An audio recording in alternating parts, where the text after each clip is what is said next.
አባታችን ተማርኳል። እኛም ተደግመናል።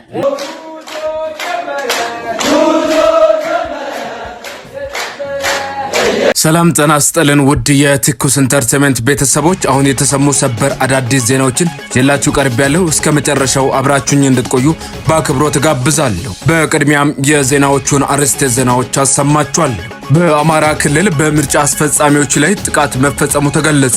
በአማራ ክልል በጥቃት ትግል ላይ የሚገኘው የአማራ ፋኖ ብሔራዊ ንቅናቄ መጋቢት 16 ቀን 2018 ባወጣው መግለጫ በደብረ ማርቆስና በጃዊ ከተሞች በምርጫ ዝግጅት ተግባር ላይ በነበሩ አካላት ላይ ጥቃት መፈጸሙን አስታውቋል። ስለ ጉዳዩ በስፋት የምንመለከት ይሆናል። በያዝነው ወር መጋቢት 30 የትግራይ ጊዜያዊ አስተዳደር የተራዘመለት የስልጣን ጊዜ ሙሉ በሙሉ ይጠናቀቃል። ይህንን ተከትሎ በትግራይ ኃይሎችና በፌደራል መንግስቱ መካከል ከቅርብ ጊዜ ወዲህ ሲብላላ የቆየው መቃቃር ወደ ከረረ ግጭት ሊያመራ ይችላል የሚሉ ከፍተኛ ስጋቶች አሉ።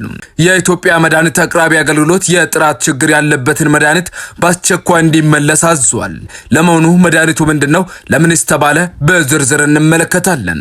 በሌላ ዜና ንጉስ አንፈልግም። በአሜሪካ ታሪክ ታይቶ የማይታወቅ ግዙፍ የህዝብ ተቃውሞ በፕሬዝዳንት ትራምፕ ላይ ተቀጣጥሏል። ኖ ኮንግረስ ንጉስ አንፈልግም በሚል መሪ ቃል የተጠራውና በፕሬዝዳንት ዶናልድ ትራምፕ አስተዳደር ላይ ያነጣጠረው ይህ ተቃውሞ በአሜሪካ የፖለቲካ ታሪክ ውስጥ እጅግ ከፍተኛ ቁጥር ያለው ህዝብ የተሳተፈበት ኩነት ሆኖ ተመዝግቧል። ውድ አድማጮች ለሳቱ ያስኳቸውን አጫጭር መረጃዎችን በዝርዝር አስደምጣችኋለሁ።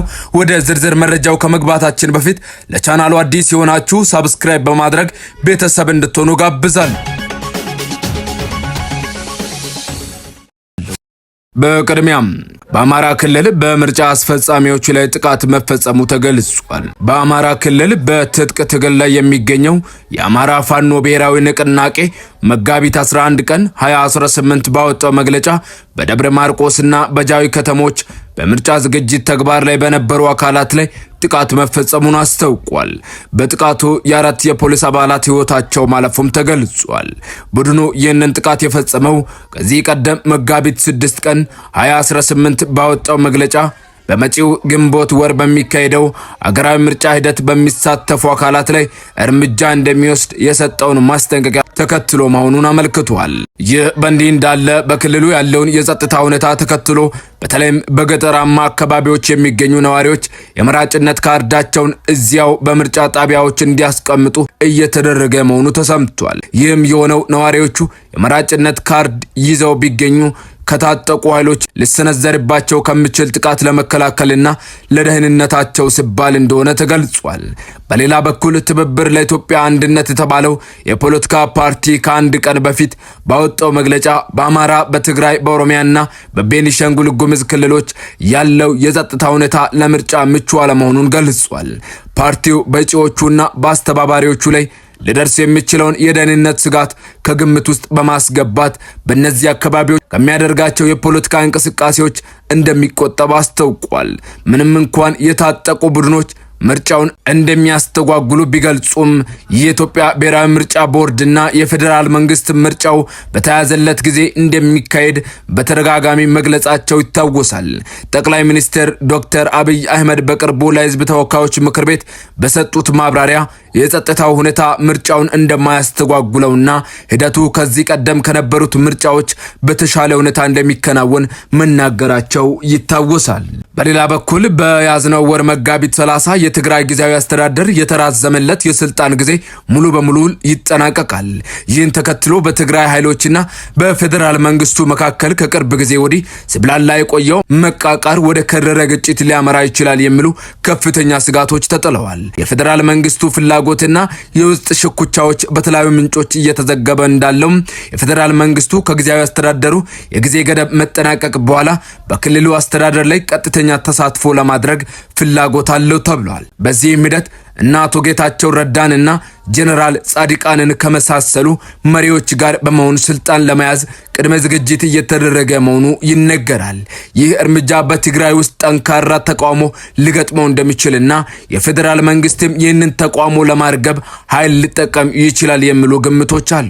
አዳዲስ ጥምረቶችና ወታደራዊ ዝግጅቶች በሌላ በኩል የትግራይ ፖለቲካን በበላይነት የሚዘውረው ህወሓት ሊመጣ ይችላል ያለውን ጫና ለመቋቋም አዳዲስ ወታደራዊና ፖለቲካዊ ጥምረቶችን እየፈጠረ ይገኛል። በተለይም ከኤርትራ መንግስትና ከፋኖ ኃይሎች ጋር የፈጠረው የትብብር መንፈስ ከፌዴራል መንግስቱ ለሚሰነዘርበት ጥቃት ትልቅ አቅም ይሆነዋል ተብሎ ይታመናል። ከዚህም ባሻገር የፌዴራል መንግስቱን ጠንካራ የአየር ኃይል ለመመከት የሚያስችል ከፍተኛ የአየር መከላከያ አቅም በህወሓት በኩል መገንባቱን መረጃዎች እየጠቀሙ ይገኛሉ። ዓለም አቀፍ እይታና የጦርነት ስጋት እነዚህን የውስጥ መረጃዎች ከዓለም አቀፍ ሚዲያዎችና የፖለቲካ ተንታኞች ወቅታዊ ዘገባዎች ጋር በእጅጉ ይጣጣማሉ። እንደ አሶሺየትድ ፕሬስ፣ አልጀዚራና ኢንተርናሽናል ክራይሲስ ግሩፕ ያሉ ተቋማት በቅርቡ ባወጧቸው ዘገባዎች የኢትዮጵያ መከላከያ ሰራዊት ወደ ትግራይ አዋሳኝ አካባቢዎች ከፍተኛ ኃይል እያንቀሳቀሰ መሆኑን አረጋግጠዋል። በጥር ወር መጨረሻ በጸለምቲ አካባቢ በተፈጠረው ግጭት እንዲሁም የኢትዮጵያ ብሔራዊ ምርጫ ቦርድ ህወሓትን ከፖለቲካ ፓርቲነት መሰረዙ ውጥረቱን ይበልጥ አባብሶታል። ዓለም አቀፍ ተንታኞች የትግራይ ኃይሎች እያደረጉት ያለው ያልተጠበቀ መቀራረብ በአዲስ አበባ በኩል ከፍተኛ ስጋት እንደፈጠረ ይገልጻሉ። የፕሪቶሪያ የሰላም ስምምነት ሙሉ በሙሉ ተግባራዊ ባለመሆኑ ኢትዮጵያ ዳግም ወደ ለየለት ጦርነት ልታመራ ትችላለች የሚለው የብዙዎች ስጋት ሆኗል። የመጋቢት 30ው የጊዜ ገደብ መጠናቀቅ የፖለቲካ ሽኩቻዎችን ወደ ወታደራዊ ግጭት ይቀይረው ይሆን ወይስ አካላት አጥፊ ከሆነው የጦርነት አማራጭ ተቆጥበው ወደ ድርድር ይመለሳሉ? የምናየው ይሆናል። የኢትዮጵያ መድኃኒት አቅራቢ አገልግሎት የጥራት ችግር ያለበትን መድኃኒት በአስቸኳይ እንዲመለስ ማዘዙ ተሰምቷል። የኢትዮጵያ መድኃኒት አቅራቢ አገልግሎት የባህር ዳር ቅርንጫፍ ሜዲካሜን ባዮቴክ ሊሚቴድ በተባለ ኩባንያ የተመረተ የፌኒቶን 100 ሚሊግራም ታብሌት መድኃኒት የጥራት ችግር ስላለበት ከጤና ተቋማት በአስቸኳይ እንዲሰበሰብ ትዕዛዝ አስተላልፏል። ቅርንጫፍ መስሪያ ቤቱ ለሁሉም የጤና ተቋማት በጻፈው ደብዳቤ ላይ እንደገለጸው በአምራቹ የተመረቱት የዚህ መድኃኒት ባቾች በሙሉ የጥራት ጉድለት የታየባቸው በመሆኑ ተመላሽ እንዲያደርጉ ማሳሰቢያ ሰጥቷል። ይሁን እንጂ እስካሁን ድረስ አንዳንድ የጤና ተቋማት መድኃኒቱን የመለሱ ቢሆንም አንዳንድ ተቋማት ግን እስካሁን አለመመለሳቸውን አገልግሎቱ ገልጿል። በመሆኑም መድኃኒቱን ያልመለሱ ተቋማት ያላቸውን ቀሪ መጠን በደብዳቤ ገልጸው ሐምሌ 18 ቀን 2018 ዓ.ም ድረስ እንዲያሳውቁ ጥብቅ ማሳሰቢያ ተሰጥቷል። በመጨረሻም ቅዳሜ ዕለት በመላው ዩናይትድ ስቴትስ የሚገኙ ዋና ዋና ከተሞችና ትናንሽ መንደሮች በሰው ባይር ተጥለቅልቀው ውለዋል። ኖ ኪንግስ ንጉስ አንፈልግም በሚል መሪ ቃል የተጠራውና በፕሬዝዳንት ዶናልድ ትራምፕ አስተዳደር ላይ ያነጣጠረው ይህ ተቃውሞ በአሜሪካ የፖለቲካ ታሪክ ውስጥ እጅግ ከፍተኛ ቁጥር ያለው ህዝብ የተሳተፈበት ኩነት ሆኖ ተመዝግቧል። የተቃውሞ መንስኤና ማነሻ ሰልፈኞቹ አደባባይ የወጡት ፕሬዝዳንት ዶናልድ ትራምፕ ህገ መንግስታዊ ገደቦችን በመጣስ እንደ ንጉስ ያለ ገደብ የሌለው ስልጣን ለመጠቀም እየሞከሩ ነው የሚል ስጋት ነው። በተለይም በኢራን ላይ እየተደረገ ያለው የጦርነት ዛቻ የፌዴራል ወኪሎች በከተሞች ውስጥ የሚያደርጉት ጠንካራ የኢሚግሬሽን ህግ ማስከበር እርምጃም እና በወኪሎቹ እጅ የተገደሉ ሞት ተከትሎ የመጣ ቁጣ ለሰልፉ ማነሻ ሆኗል። ተቃውሞው በዲሞክራቶች ምሽግ በሆነችው ኒውዮርክ ሲቲ ብቻ ሳይሆን ትራምፕ በ2024 ምርጫ 66% ድምጽ ባገኙባት የአይዳሆ ግዛት ጭምር ተስተውሏል። አዘጋጆቹ እንደሚሉት ከሆነ በሰልፉ ላይ ለመሳተፍ ከ9 ሚሊዮን በላይ ሰዎች አቅደው የነበረ ሲሆን በመላው አሜሪካ ከ3100 በላይ ኩነቶች ተመዝግበው ተካሂደዋል። አብዛኞቹ ሰልፎች ሰላማዊ በሆነ መንገድ ቢጠናቀቁም በአንዳንድ ከተሞች ግን ግጭቶች ተፈጥረዋል።